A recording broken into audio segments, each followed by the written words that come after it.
जब आपकी खराब दशा या अंतर्दशा कोई चल रही है और उस दशा या अंतर्दशा में आपके साथ चीज़ें अच्छी नहीं हो रही हैं, शनि की 7.5 चल रही है या महादशा या अंतर्दशा में कोई नेगेटिव प्लानेट एक्ट कर रहा है, केतु की महादशा अंतर्दशा वगैरह चल रही है, राहु प्रॉब्लम दे रहा है, ठीक है।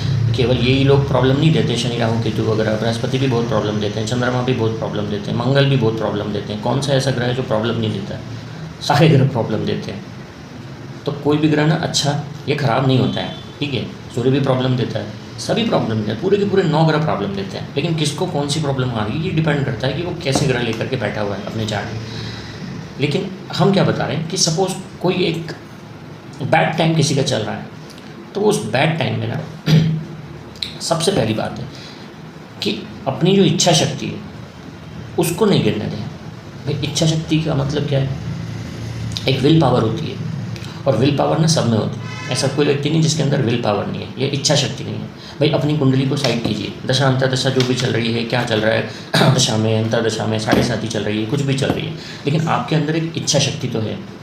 आप अपनी इच्छा शक्ति के दम पे उस नेगेटिव टाइम को बहुत ही अच्छी तरीके से हैंडल करके निकाल सकते हो। भाई इच्छा शक्ति का मतलब क्या? अपने आप को क्या सांत्वना देना? नहीं, अपने आप को सांत्वना नहीं देना, या अपने आप से सिंपैथी रखना, या किसी को सामने वाले को जा कर के कुछ बताना। देखिए किसी को कुछ नहीं पड़ी है, आपकी प्रॉब्लम से किसी को कोई लेना देना नहीं है। वो आपका कितना भी अच्छा दोस्त हो, वो आपके कितने भी अच्छे रिलेटिव हो, कितना भी क्लोज हो, आपकी प्रॉब्लम को सामने वाला केवल सुन सकता है और आपको सांत्वना दे सकता है। आपकी ज़िंदगी को आपके अलावा और कोई नहीं बदल सकता है। तो किसी के भरोसे मत रहिए, सिर्फ अपने भरोसे रहिए कि मैं क्या कर सकता हूँ, मैं इस टाइम को कैसे निकाल सकता हूँ। मेरे साथ कुछ नेगेटिव हुआ है, मुझे लोगों ने रिजेक्ट किया है, मुझे लोगों ने बुरा कहा है, या मेरा हेल्प नहीं किया, इसने हेल्प नहीं किया, मैं उसके सामने हेल्प मांगने गया, मैं उसके सामने हेल्प मांगने गया। देखिए क्यों मांगने जा रहे हैं हम किसी के सामने हेल्प?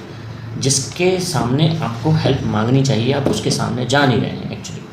अब आपको किसके सामने हेल्प मांगनी चाहिए? तो मैं यही कहूँगा ना कि आप अपने ईश्वर के सामने जाइए, आप जिसको मानते हैं आप उसके सामने जाइए, आप उससे हेल्प मांगिए। तो सामने वाले व्यक्ति ये भी कहते हैं कि हम तो बहुत गए थे, हम तो बहुत मंदिर जाते हैं, हम यहाँ हाथ जोड़ते हैं, हम वहाँ धोख देते हैं, ये करते हैं, वो करते हैं। ठीक है, क्यों सबके सामने जाकर धोख दे रहे हो? किसी एक को पकड़ो, किसी भी एक को पकड़ो।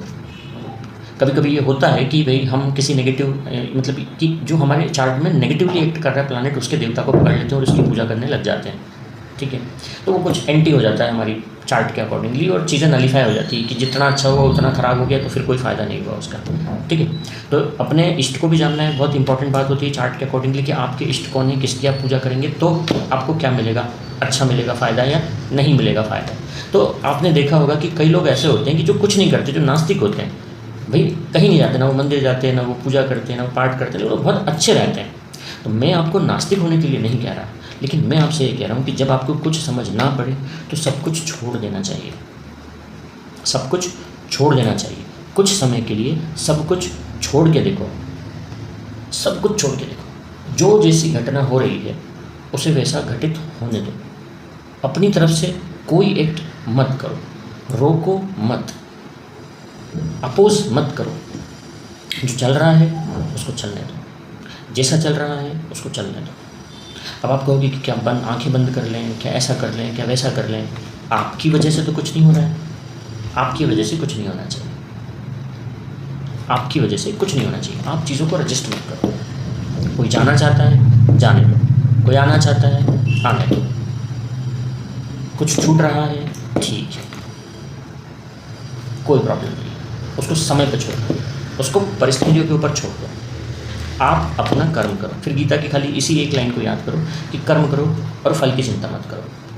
आप अपना कर्म करो, आप अपनी तरफ से जो प्रयास कर सकते हो करो, लेकिन शांत मन से, शांत दिमाग से। क्योंकि जो हमारी कॉन्शियसनेस होती है, हमारी कॉन्शियसनेस जिसे कहते हैं कि क्रोध जब व्यक्ति पर आता है तो आँखों पे, बुद्धि पे पर्दा छा जाता है, ठीक है, व्यक्ति ब्लाइंड हो जाता है। तो उस कुछ सेकंड्स में, कुछ मिनट्स में व्यक्ति बहुत गलत डिसीजन ले लेता है। तो दिमाग को, सबसे पहले दिमाग को शांत करना है, दिमाग को शांत रख के सॉल्यूशंस को खोजना है, लेकिन ओवर थिंकिंग नहीं करना है। सॉल्यूशंस मिल रहे हैं, किसी से कोई सॉल्यूशन लिया, मिला तो ठीक है, नहीं मिला तो ठीक है। पीछे नहीं पड़ना किसी चीज़ के, पीछे नहीं पड़ना किसी चीज़ के। कोई व्यक्ति नाराज़ है, आपने मना लिया, मान गया, ठीक है, नहीं माना, ठीक है, कोई बात नहीं। तो ये जो एक वर्ड है ना, ठीक है, कोई बात नहीं, बस उसको पकड़ो और जानो। तो जो समय है वो निकल जाएगा। और ऐसा नहीं होता कि कोई समय अगर ख़राब है तो समय अच्छा नहीं आता है, समय अच्छा भी आता है। जब समय अच्छा है तो उसको एंजॉय करो, जब समय ख़राब आए तो पेशेंस रखो, लेकिन हार मत मानो। क्यों? क्योंकि आपको जो लाइफ मिली है वो बहुत इम्पॉर्टेंट है। ह्यूमन कॉन्शियसनेस बहुत इम्पॉर्टेंट है।